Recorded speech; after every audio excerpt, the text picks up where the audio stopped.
Okay. I can turn myself on. Hello out there.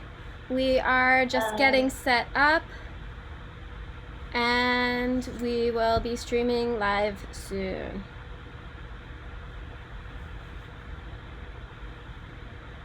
So I would normally just say that periodically. Let me go make sure that someone can check the sound for us and make sure that's right.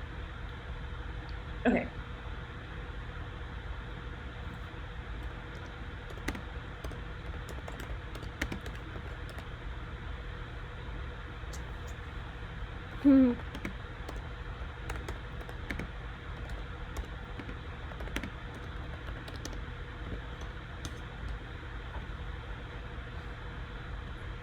Got my back channel going.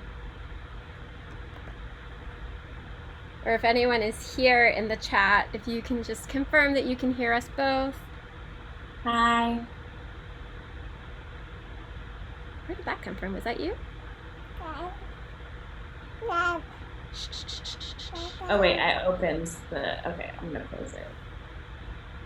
Oh yeah, don't have the stream going, otherwise we'll get a feedback loop. Yeah. Or it's got to be on Okay. mute. Yay, audio okay. Thank you very much. So that's good. It's one thing down. So we'll just wait for more people to filter in, and certainly wait for 2 o'clock.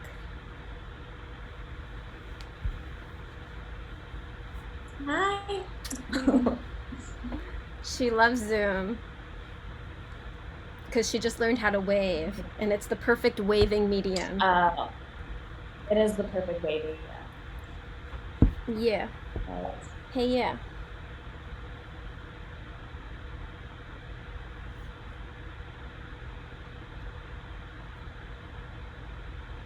So we are here just waiting for people to filter in. We'll get started in a little bit. Thanks for joining us. We'll start about 5 minutes after 2 to let people settle in.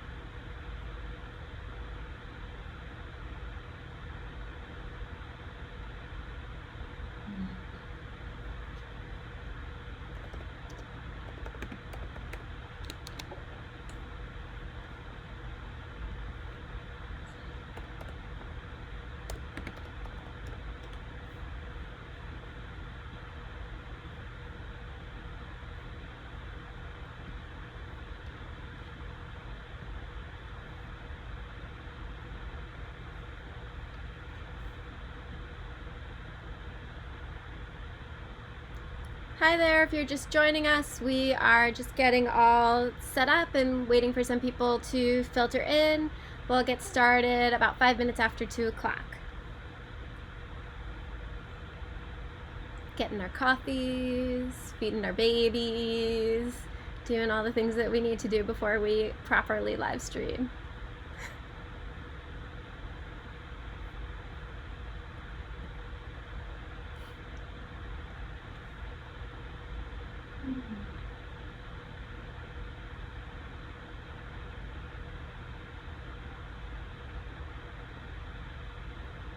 Hey, you.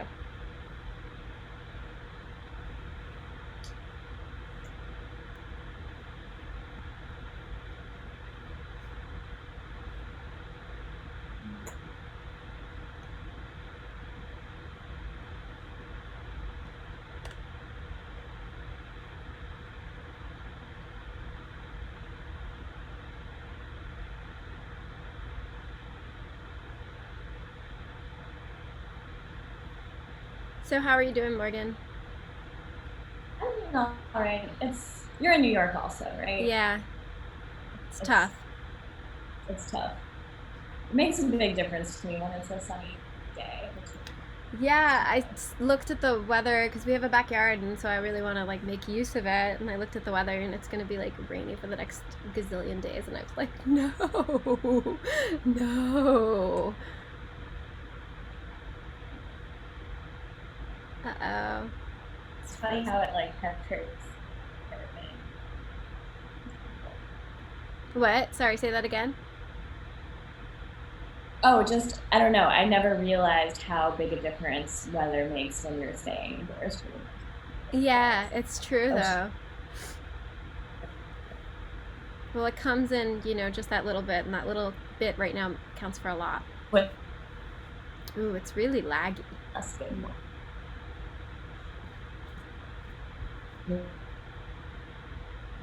I'm gonna try closing some stuff and try to make it a little bit better. Um, Is that better? I can hear you clearly when you said that, so that does seem a bit better. I'm trying to close stuff on my end too. And Morgan, do you want to do a Q&A at the end? Sure, like if people have questions. Yeah, and people normally do. Hopefully they will. And do they just type it in the chat box? Yeah, and I can moderate it for you. Oh, you can moderate. Okay, cool. Yeah. That's fine. Hey, if you're just joining us, we're just letting people filter in, and we'll get started in about 5 minutes.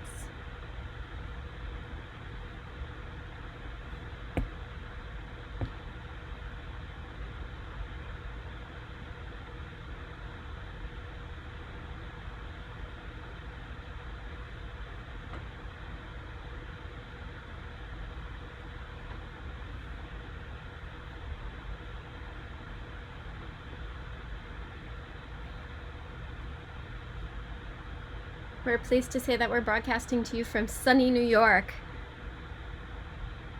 At least for the moment. Oh, that's okay.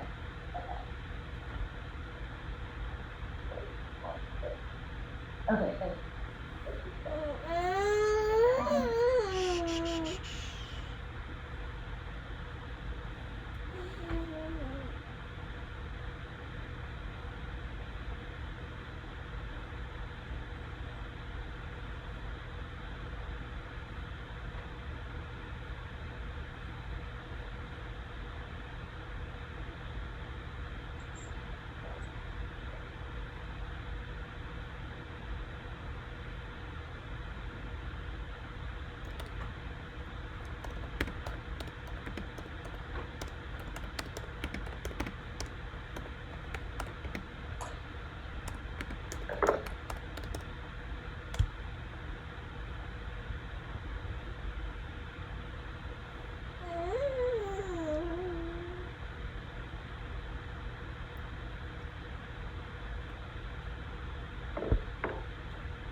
Okay, hopefully it's a bit of a stronger connection now.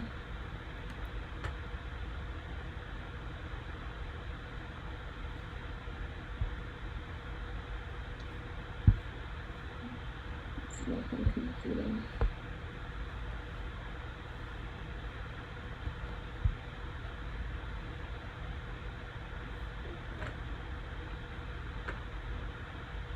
Always happy to have Lorna Mills in the chat.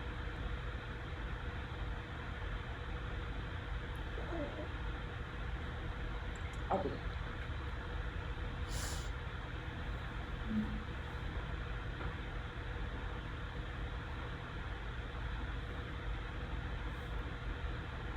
Yep.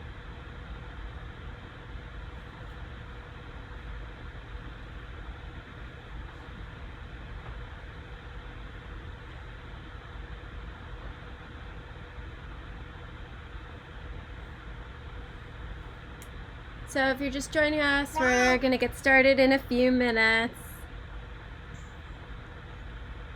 Just letting people filter in. Getting all set up.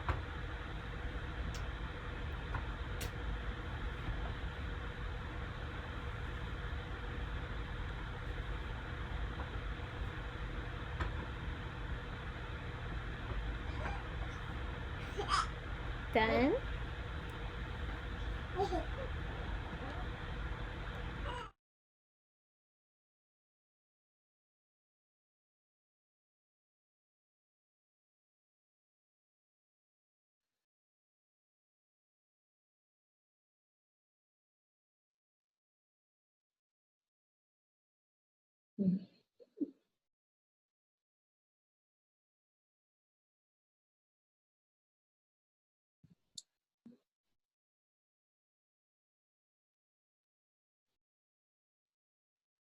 Yeah, it's great for waiting. My co-host signing on and signing off here. Okay, Gardy.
Yeah, let's do it. Hi there. Welcome to Well Now What the Fuck events. If you have gotten here from some channel that is not Well Now What the Fuck, let me tell you a little bit about what it is.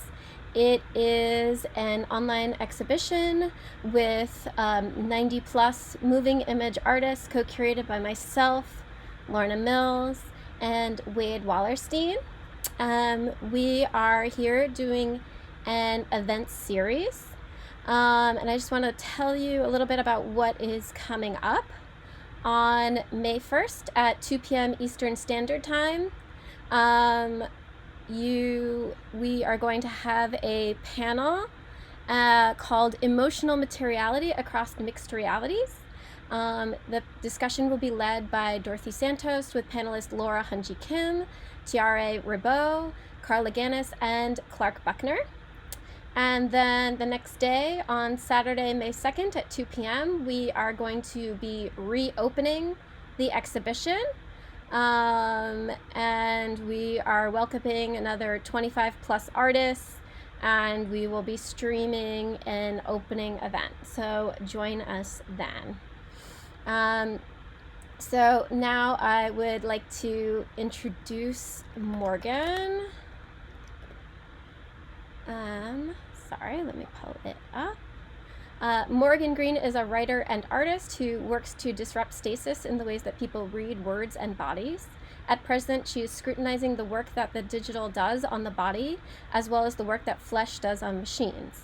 Ultimately, this means working beyond the place where machines and people begin to merge and into the genealogy of cyborgs. Her professional background as a coder informs and shapes this arena of her practice.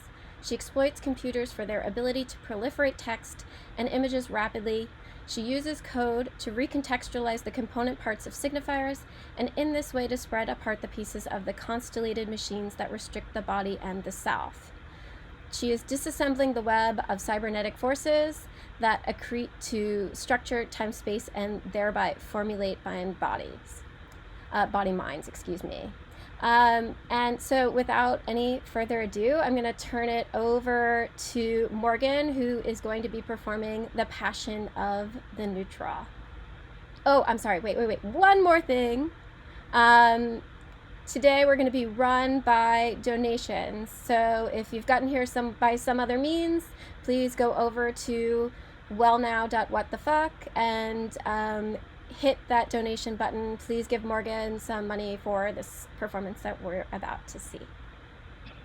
So thank you. All yours.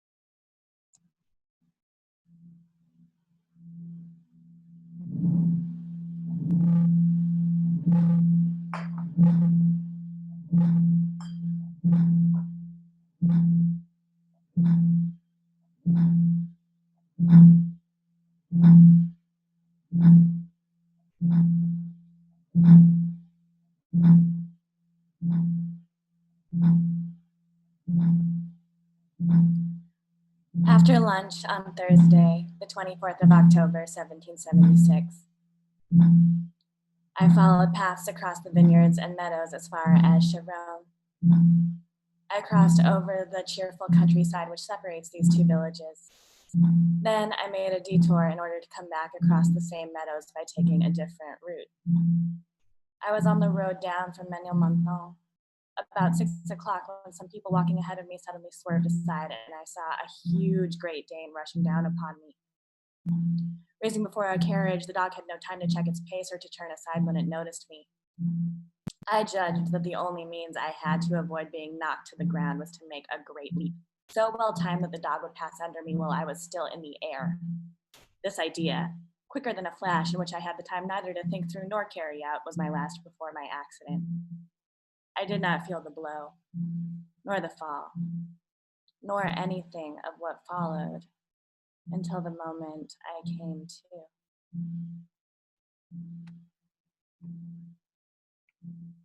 It was almost night when I regained consciousness.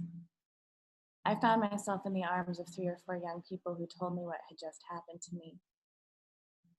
The Great Dane, unable to check its bound. Night was coming on. I perceived the sky, some stars, and a little greenery. This first sensation was a delicious moment. I still had no feeling of myself except as being over there. I was born into life at the instant, and it seemed to me that I filled all the objects I perceived with my frail existence. Entirely absorbed in the present moment, I remembered nothing. I had no notion of person nor the least idea of what had just happened to me. I knew neither who I was nor where I was. I felt neither injury, fear, nor worry.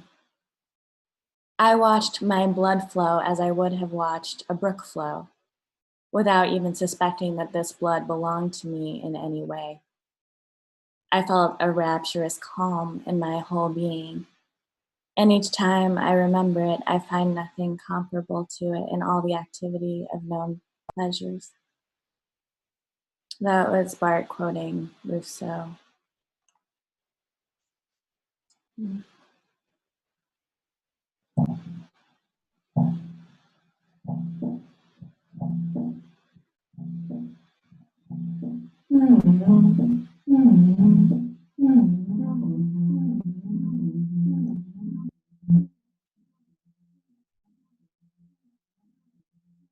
I have often given this example, S versus Z, for it is not the same thing to eat poisson, fish, or poisson, poison. This is phonological, but there are also semantic oppositions, white versus black.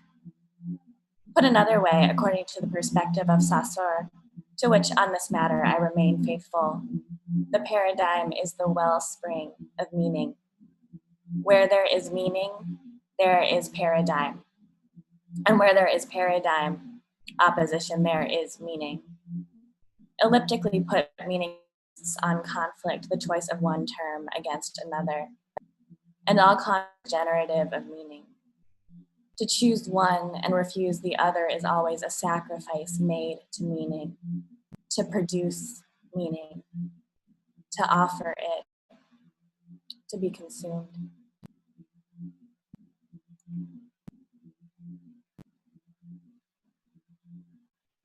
My definition of the neutral remains structural, by which I mean that for me, the neutral doesn't refer to impressions of grayness, of neutrality, of indifference. The neutral, My neutral can refer to intense, strong, unprecedented states. To outplay the paradigm is an ardent, burning activity.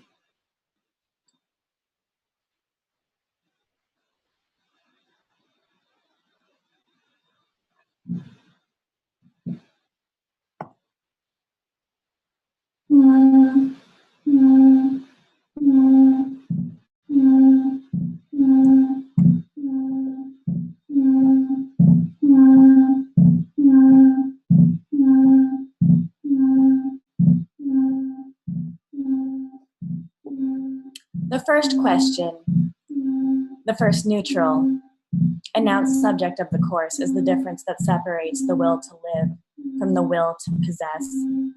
The will to live being then recognized as what transcends the will to possess, as the drifting far from arrogance. I leave the will to possess. I move in the will to live. The second question, the second neutral, implicit subject of the course is the difference that separates this already decanted will to live from vitality. Pasolini, in a poem, says that the last thing that remains to him is a desperate vitality. Desperate vitality is the hatred of death. What is it then that sets retreat from arrogance apart from hated death? It's this difficult, incredibly strong, and almost unthinkable distance that I call the neutral, the second neutral. In the end, its essential form is a protestation. It consists of saying, it matters little to me to know if God exists or not. But what I know and will know to the end is that he shouldn't have simultaneously created love and death. The neutral is this irreducible no. A no, so to speak, suspended in front of the hardenings of both faith and certitude, and incorruptible by either one.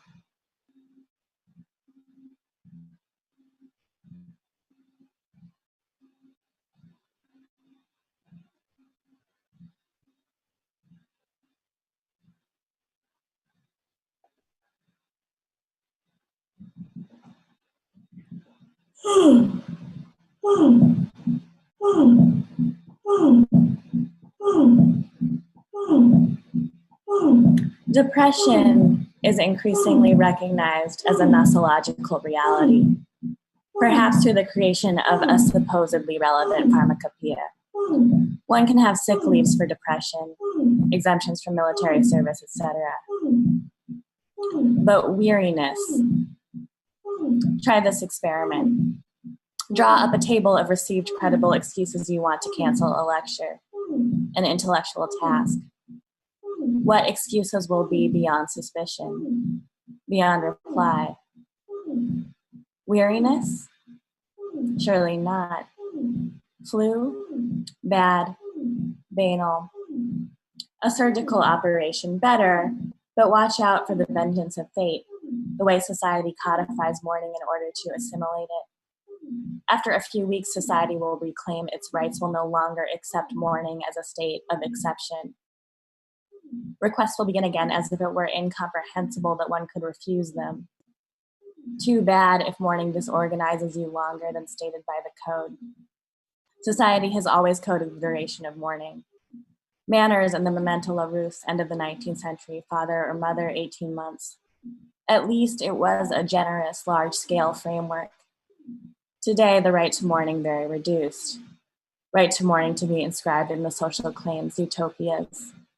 Sick leave for pregnancy, for mourning.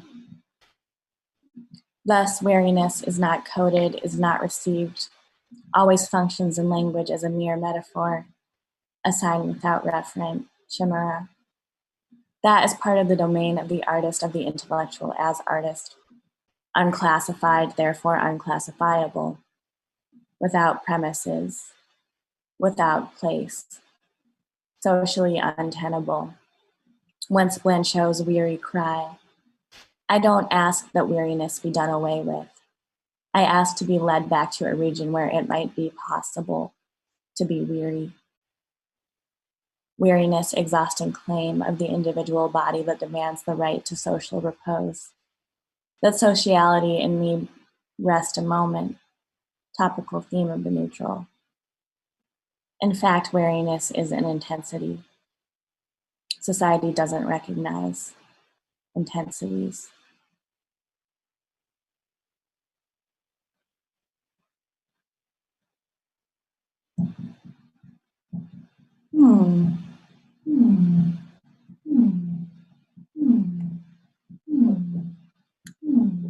Principle of tact.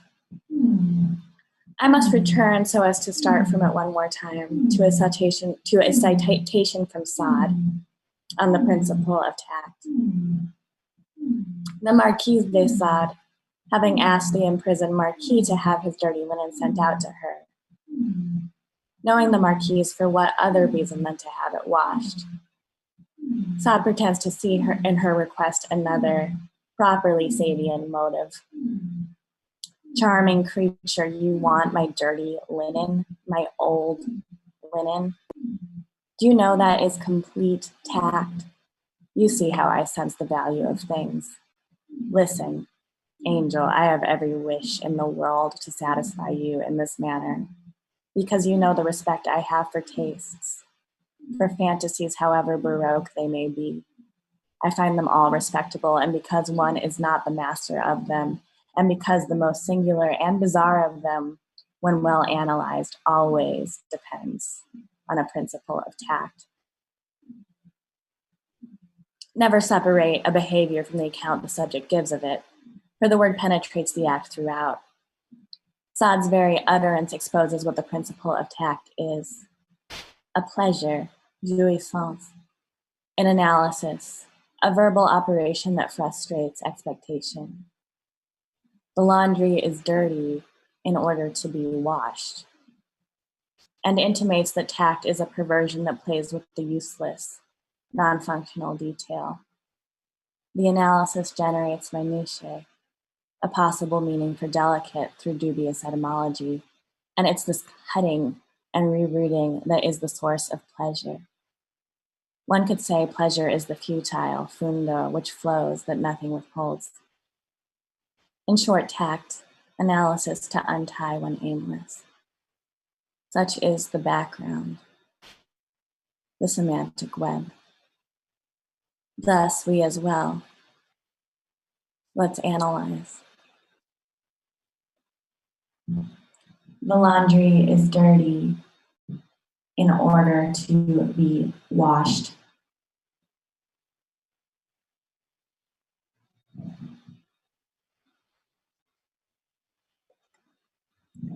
A dictionary, not of definitions, but of twinklings, scintillations.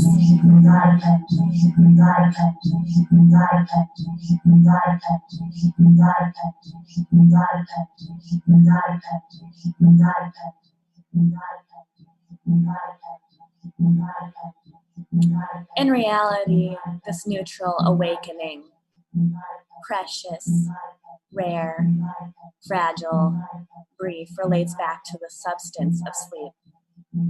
It is like a readable, perceptible, verbalizable version of utopian sleep.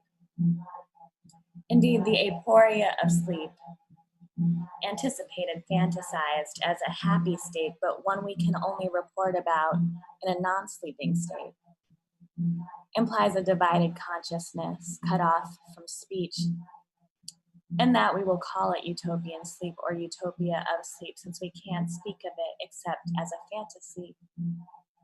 Sleep that can only be inferred from some privileged awakenings, so fragile that they are heart-rending. The idea of sleep as dream caught up in a mythology of productivity, of work, dream work. Sleep is useful for something. Not only does it restore, regain, recuperate, it also transforms, labors, it is productive, rescued from the disgrace of the good for nothing. Psychoanalysis instituted the idea of the producing dream. material for analysis. Ideology of work, one doesn't dream for nothing, not utopian sleep, dreamless. Falling asleep, unproductive, is even defined by the fact that it is a kind of unconditional expenditure, the very essence of perversion. All in all, it would be a perverse sleep.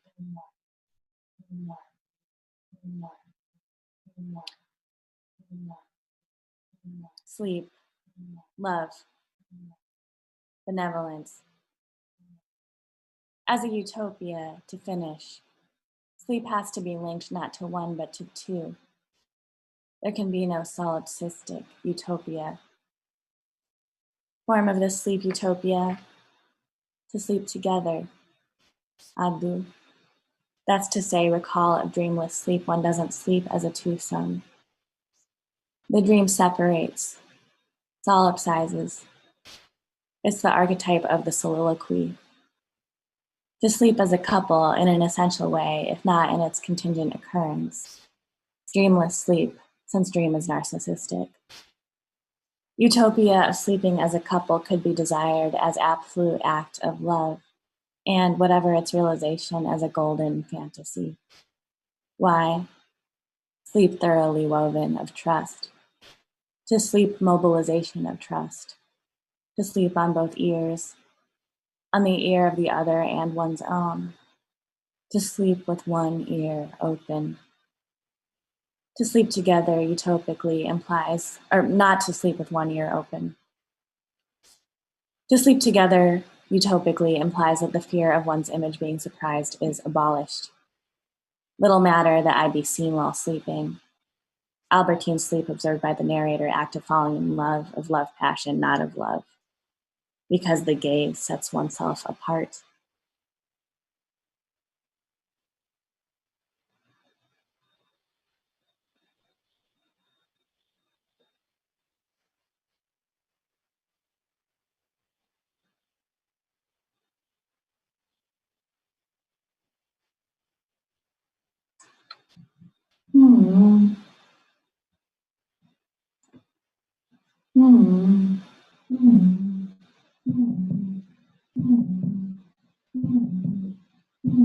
Drags, dodges, hollow corrections.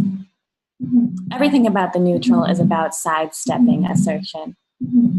I won't do more here than raise the principle of a file about ways of sidestepping affirmation that occur right at the level of language. Sidestepping suggests the idea that here negation or denial doesn't undo assertion but counters it.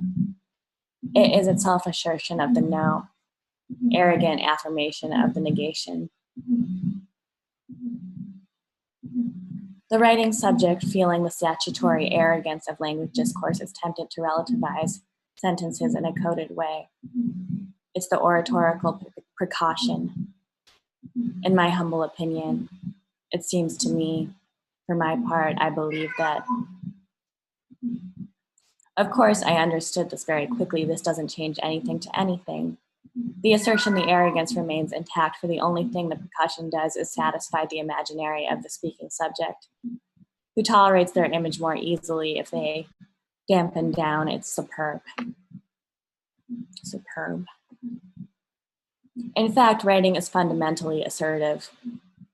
The best remains to accept it stoically, tragically, to speak, to write, to hold still about the wound of affirmation.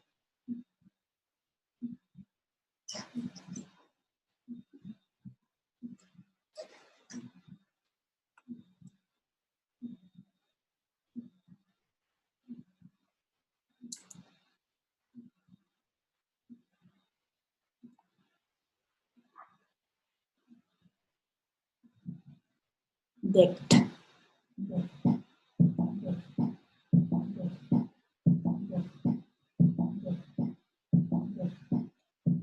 Within the idiosphere, the indefatigable language, the indefatigability of language, its infinite perpetuation somehow stands for the very hardness of power. It's the inexorable language that runs, that one can't pray. Don't forget that in Latin, even if it is just an etymological coincidence that I overinterpret, dicto, repetitive, to repeat, to say and insisting, and to prescribe, to order, dictator. Beautiful citation of Blanchot on the terrifying perpetuation of language as a properly fascist ordeal. Someone who speaks without pause. Let us recall Hitler's terrible monologues. And every head of state participates in the same violence of this dictation, the repetition of an imperious monologue. When he enjoys the power of being the only one to speak and, rejoicing in possession of his high, solitary word, imposes it without restraint as a superior and supreme speech upon others.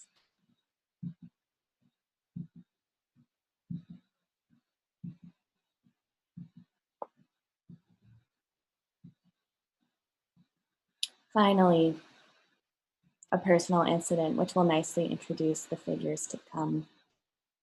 Thursday, March 9th, fine afternoon, I go out to buy some paints, bottles of pigments. Following my taste for the names, golden yellow, sky blue, brilliant green, purple, sun yellow, Cartham pink, a rather intense pink. I buy 16 bottles. In putting them away, I knock one over. And sponging up, I make a new mess. Little domestic complications. And now I am going to give you the official name of the spilled color, a name printed on the small bottle, as on the others, vermilion, turquoise, etc. It was the color called neutral. Obviously, I had opened this bottle first to see what kind of color was this neutral, about which I am going to be speaking for so long. Well, I was both punished and disappointed. Punished because neutral spatters and stains is a type of dull gray-black. Disappointed because neutral is a color like the others and for sale. Therefore, neutral is not unmarketable. The unclassifiable is classified. All the more reason for us to go back to discourse, which at least cannot say what the neutral is. Okay, thank you. That was it.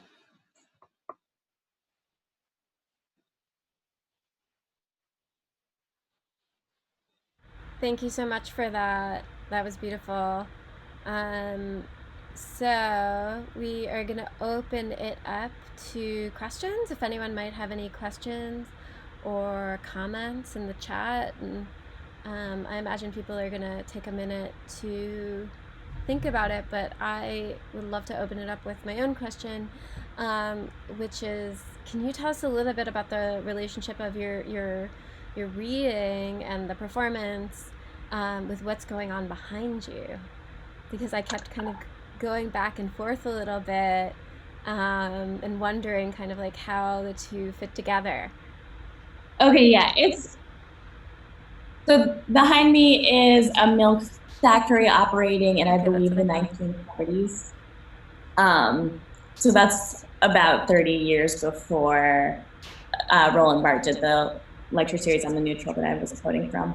But I was interested in this partly because I was interested in kind of the idea of milk as a neutral substance, but also because I mean, there is a definite relationship between the work that he's doing in this lecture series that's transcribed in this book that I'm reading from, and sort of supply chains and labor. Mm-hmm. So I was kind of interested in, and I quote a little bit from the way he addresses those things when I talk about both like weariness as something that can't be used as an excuse to not work, which was true in 1978 when he did this lecture, and I think even truer now.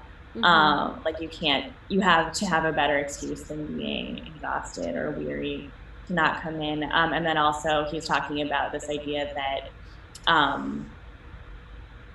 people are trying to make their dreams even into something productive. They're trying to make sleep into something productive by using their dreams as a kind of labor. So, and now we have this sort of like relationship between labor and pandemic and supply chains and worry and anxiety. Mm-hmm. So I just kind of thought that this would be a weird roundabout way to remind people that this text is a bit prescient or topical or remains a bit topical. But I also am just like, I was always really fascinated by like the Mr. Rogers videos of that stuff.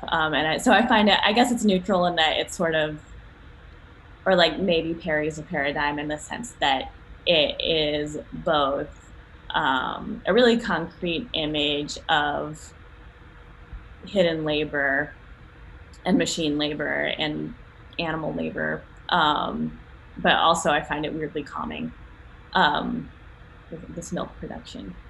Did that answer your question? Yeah, it totally did. I just have like a particular relationship to it as a human who's producing milk right now. So I, Yeah. there's so it's yeah, it's interesting to hear you kind of talk about that chain reaction, and thinking about milk is neutral, which of course we know it's not, and those are all the ways in which it's, or those are some of the ways, those are the starts of the ways in which it's not. Does anyone else have any other questions, or otherwise I have more. um, so I wanted to ask you, I mean, talking a little bit before before you did this performance, you were telling me about the text, and I'm a big Bart fan, and I haven't read these, but it does seem sort of typically Bartian in that it's like kind of like just around the thing itself, Yeah. without kind of defining the thing itself, and I'm wondering, um, does it produce for you a working definition of the neutral? Yeah, maybe that's the question. So early on, he says something like, I'm not trying to define a word, I'm trying to name a thing. And yeah, so it's kind of like, as printed here, it's like 200 pages of like not defining a thing, but instead describing it. But that said, the closest he comes to doing it is he talks about kind of parrying a paradigm or baffling a paradigm, or what's the other word? Oh, I forget. There's one that he uses more often, but kind of getting around a paradigm, and then he's like talking about the paradigmatic as things that are like dialectical, or that like something that is beyond conflict between two things Mm-hmm. as a total source of meaning.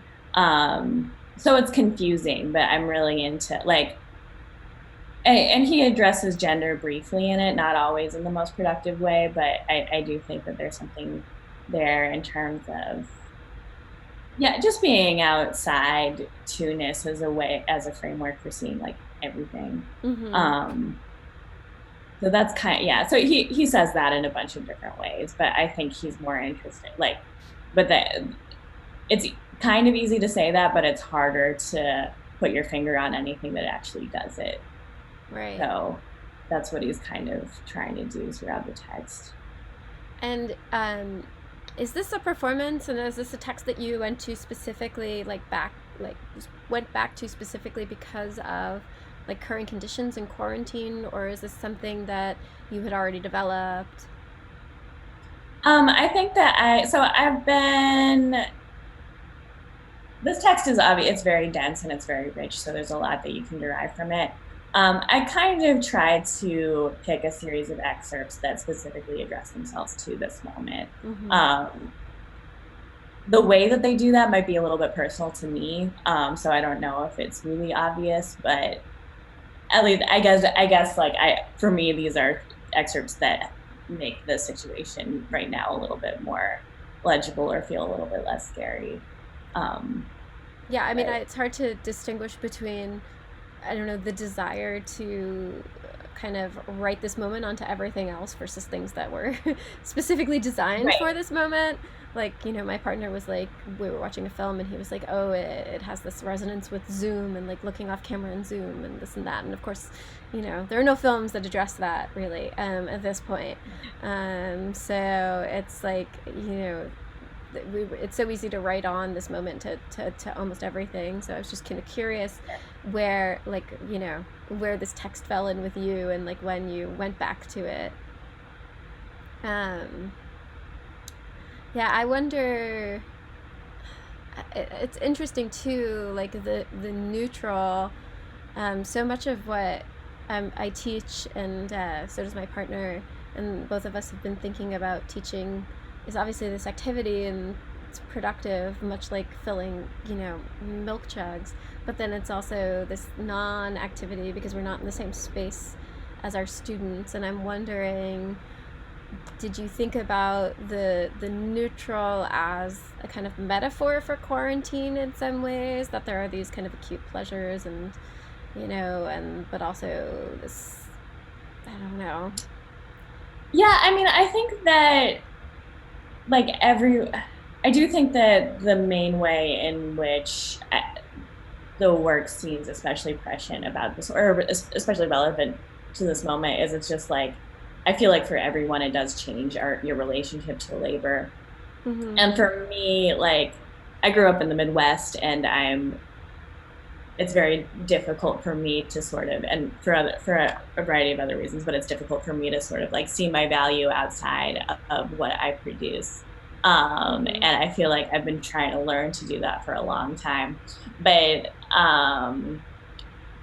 just the way the economy is changing in this situation, and also the way product is differently available when you're alone in your apartment than when you can be in the outside world, it kind of forces you to reconsider the value of labor in a way that's different, in a way that I think is like, I'm tired of people talking about this as a potentially positive thing, because I'm not, Not I don't buying know, it. I'm not interested in the idea of death as transformative, really, of like inequitable death as transformative for some people or whatever. But I'm also, it is nice to, like, everything's complex and has a variety of outcomes, and I am interested in focusing a little bit on those outcomes where we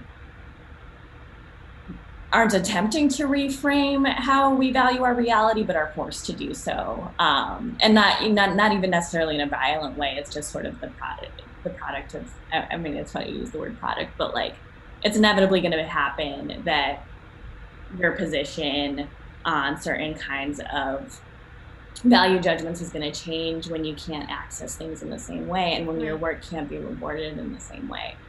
So yeah, I don't know, I think that's kind of cool.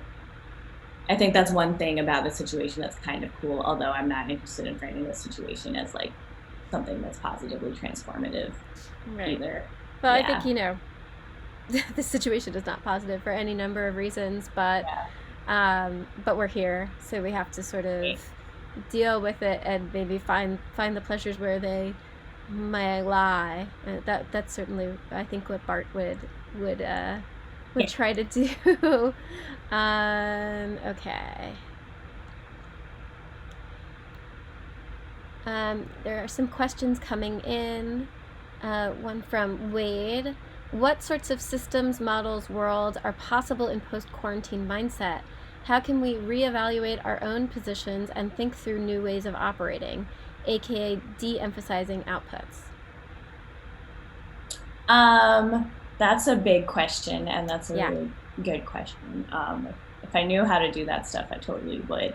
But I think that, I mean, I guess for me, and I think like, even though this text is very theoretical, the pleasure of it for me comes through imagery. So like when he's talking about sleeping, or even like the idea of sleeping next to someone who is not dreaming when you are also not dreaming, the idea of that is kind of an anti-solipsism, even though it's not exact. It's kind of an image, but it's also hard to hold in your mind, because like he says, you can't really access the experience of sleep when you're not sleeping. So Mm. there's this sort of like I feel like that's an exercise in imagination that has the potential to be instructive, because you're like, okay, like, let me try to imagine what's that, like, let me imagine sleeping dreamlessly, one, and let me imagine sleeping dreamlessly with a partner, two. Like, it's not something that we are actually equipped to imagine during waking life, because you can't remember, like you can remember your dreams, but you can only, like he says, you can only remember the feeling of falling asleep and the feeling of waking up. Mm-hmm. Like you don't remember, but you sort of can, but you sort of feel like you speculative. can. So if I'm going to use Bart as maybe just an exercise that could hopefully get us to a place where we de-emphasize output in the way that we see ourselves or we see our world. I think these sort of like imaginative exercises that he implicitly proposes can be really helpful. Like, yeah, I know I can't imagine a dreamless sleep, but I also know that I can try to do so. I think that's cool. And then when you go through and the sort of just, I mean, it becomes a bit tropey to talk about being present, but I do think that descriptive imagery has real value to me. Like, it's like I really like cooking, and I really like sort of like completely experiencing the ingredients in my food while I'm cooking. And I don't know if that offers a total counterpoint to the idea. Like if I think about like the color of the shallots that I'm cooking with, and I don't think about what the food's going to taste like, is that an opportunity to think about something else than output? Mm-hmm. Maybe. I don't know. Yeah, that's more of a cliche. I'm more interested in the dream thing I just said, maybe, or maybe not. Maybe I like both, but yeah, I think that kind of imaginative exercise is something that is at least going to move us toward the place where we can be in a different system of value, mm-hmm. or a system where value is not, where it's something else than like value, because value suggests like assigning a number to more or less everything. I would like to do that less. Quantification, yeah. Okay, we have another question. If you could talk more about the source of the Rousseau quote at the beginning and the relationship between Bart and Rousseau. Okay, I might have to go into the book in order to do that, but let me see. So actually, I've got the PDF here, and I've got the book here. Yeah, unfortunately, I might not be able to give you a good answer because I don't know very much about Rousseau. But I do know, so that's from this kind of text that's primary here. I think the best I'm going to be able to... Sorry, I just dropped some stuff. Okay.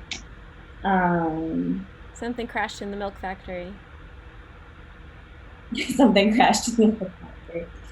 All right, the best I can do, I think, is give you the name of the source, which is, and I don't speak French either, but it's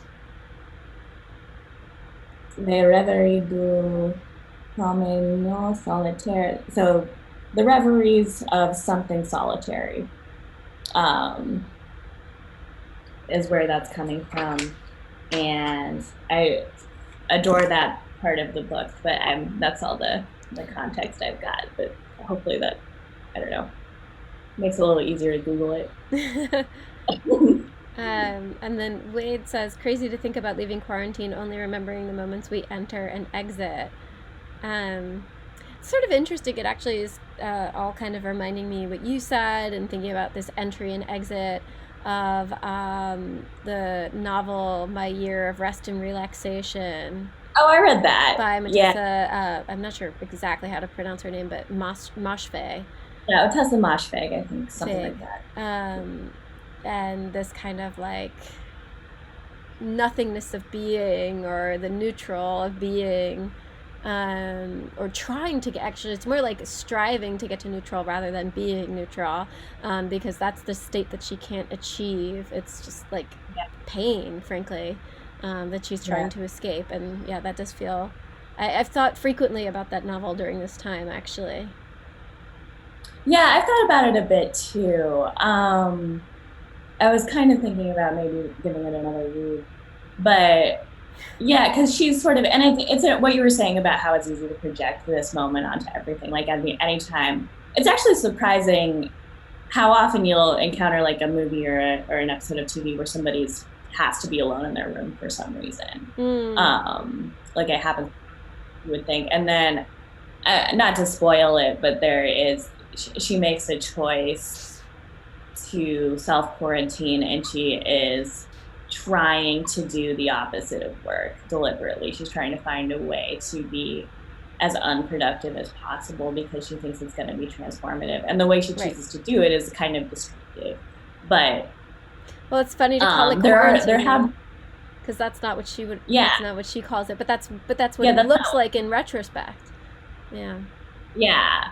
Like reading that book now would just feel different because she is choosing something that at least in many ways resembles something that we have to do regardless of what we would prefer. Yeah.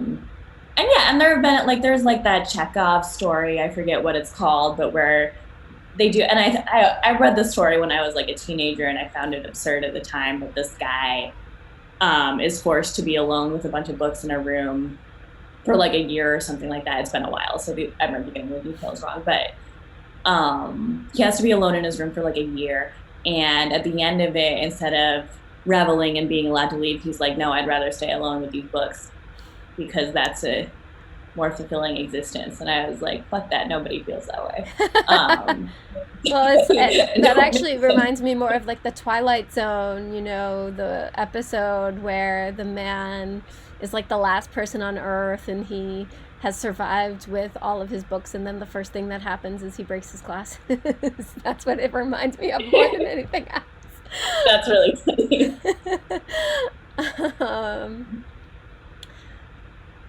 Yeah, so yeah, a couple of people are saying, I wonder what neutral isolation looks like. Doesn't feel neutral, I agree. Several dream archives are being compiled during this time. Yeah, I was hearing about people having particularly, people are having anxiety dreams because this is an anxious time. And so people are studying that. Yeah. Are there any other questions from the chat? Or anything else, Morgan, that you wanted to say as we start to wrap things up? I feel pretty good about that conversation. I'll hold up the book again in case anybody wants to check it out. It's actually kind of hard to get. I don't know of it. So yeah, I want it. It's not one of his more popular because it wasn't written to be a book. Right. It was his lectures. And I think he says somewhere in it that he had no intention of ever like committing the content of the lecture series to print, but I'm glad that someone did it. Oh, and I wanted to acknowledge the translators, Rosalind Krauss. Okay.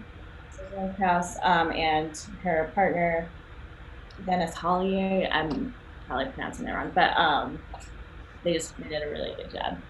So. Oh, we do have one more question from the chat. And it's from Wade, who says, I'd love to hear more about your piece in Well Now, What the Fuck? Oh, okay, sure. I mean, it doesn't have a direct relationship to this performance, but it's a video I did with Devin Kenny like in 2013, so a while ago now. Yeah. And basically, it's like, so we just decided to make a music video for this song of his, which is called DK2.mp3, and it's this rumination on an ex, a relationship that's over, basically, or it's a kind of, the song's about the experience of like waiting for the bus and remembering somebody, or being with someone else and remembering somebody. And it's like moody and deep, and it references Marina Abramovich briefly, but I just wanted to do this thing where instead of one person making eye contact with a zillion people, where you're sort of centering the artist who is present, I was more interested in centering the contact. So I had a bunch of different people maintain eye contact, and I just filmed that.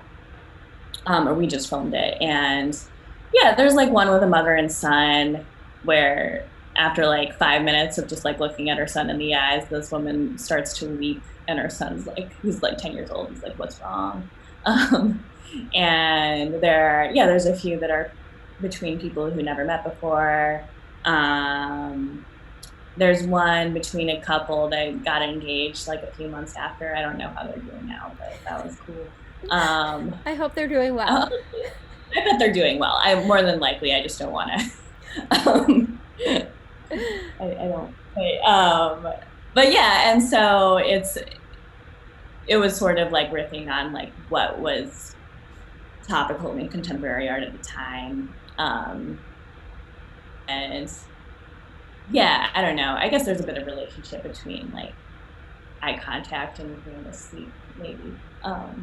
Right. But it was a really cool remake, and I still really enjoy watching it.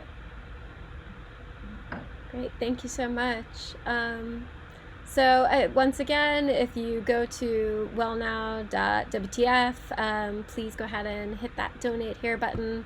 All the donations for today are going to go directly to Morgan minus whatever PayPal takes. And thank you again, Morgan, for performing for us. Yeah, thanks so much for having me. Thanks. Bye, everyone.